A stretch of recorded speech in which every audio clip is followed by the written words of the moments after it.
sabia que os sobrenomes mais comuns do Brasil, na real, são das famílias que mais tiveram escravos? Não são não. De onde você tirou essa informação? Que essa história é uma lenda, uma velha lenda de que se você tiver o sobrenome da Silva, por exemplo, é porque um descendente seu já foi escravizado. Há um tempo atrás eu já fiz um vídeo completo refutando essa ideia, mas eu posso fazer de novo para vocês com todo o prazer. Bora continuar vendo o vídeo. Vocês não têm noção do que a família Silva fez em terras tupiniquins. Vamos ver o que a família Silva fez? Basicamente, uma das formas que os donos de escravos tinham de provar que aquele escravo pertencia à família dele era o quê? Colocar o sobrenome da família no escravo. Por isso... Não, na verdade não. Não era assim que funcionava. Na maior parte das vezes, o escravizado só recebia o sobrenome quando ele era libertado. Eram raros os casos em que ele recebia um sobrenome ainda cativo. Quando isso acontecia era porque ele escolhia, não porque o senhor dava para ele para marcá-lo como propriedade. Até porque ele não precisava disso. O escravizado já era sua propriedade desde o momento em que ele o registrou nos documentos de compra e venda. E naquela época tinham vários senhores com sobrenomes repetidos. Imaginem só a confusão que não ia dar. Quantos Andrades não iam aparecer por aí falando: ah não, esse escravizado aí é meu, não, esse é meu, é meu, é meu. Ia dar um BO danado. Márcio Blanc, em sua dissertação de mestrado chamada Pelas Veredas da Senzala, Família Escrava e Sociabilidades no Mundo Agrário, afirma que a adoção de um dos sobrenomes de seu senhor por parte do escravizado serve como pista de que o escravizado estivesse, aos olhos do mundo livre pelo menos, numa categoria superior aos demais cativos que, em geral, permaneciam a vida toda sem um sobrenome. Vocês precisam entender que tanto o liberto quanto o escravizado escolhiam seu sobrenome como forma de conseguir algum prestígio naquela sociedade.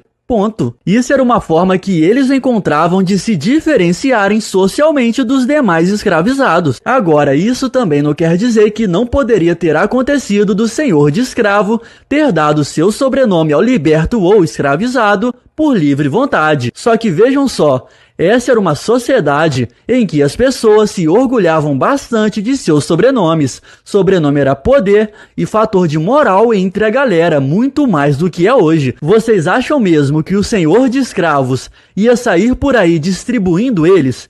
Reflitam. Por isso que a gente é da Silva, de Oliveira, da Conceição, isso é bem literal. A gente pertencia literalmente àquela família. Não necessariamente pertencia. Principalmente porque muitas pessoas inventaram sobrenomes. A pessoa chegava, olhava que o sobrenome era bonitinho, gostei do sobrenome, vou usar ele. E passava a usar. E passava a se chamar, sei lá, Vinícius de Albuquerque.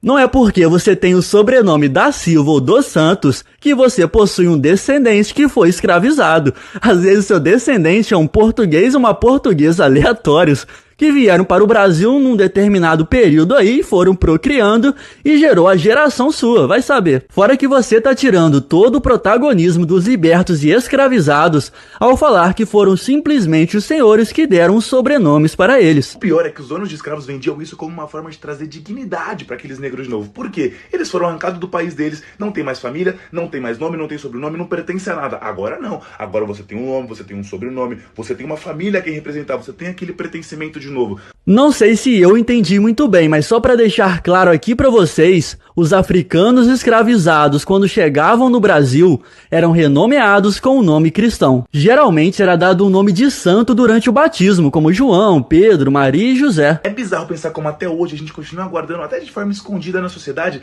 algumas marcas desse racismo estrutural que, infelizmente, nunca vai acabar. Mas o ponto é estranho pensar que eu não vou conseguir quebrar isso, porque o meu filho vai ter o meu sobrenome, e ele vai colocar no filho dele, e no filho dele, e sabe assim? É uma coisa que não vai acabar hoje, e a gente fica pensando, caramba, será que pra sempre essa parada vai estar entranhada na nossa sociedade? Vai estar... Então, como eu disse, às vezes seu descendente são dois portugueses que vieram de Portugal, chamados, sei lá, Mário da Silva e Joaquina da Silva. Não dá pra ter certeza só com base no sobrenome que o seu descendente foi um escravizado. Você teria que fazer uma árvore genealógica da sua família para tentar descobrir isso. Eu sei que às vezes pode ser bem difícil porque não há muitos documentos de libertos aí para a gente poder pesquisar, mas acaba sendo esse o único jeito. Não se baseie em tudo que você vê na internet. Espero que esse vídeo tenha te ajudado de alguma forma e tamo junto!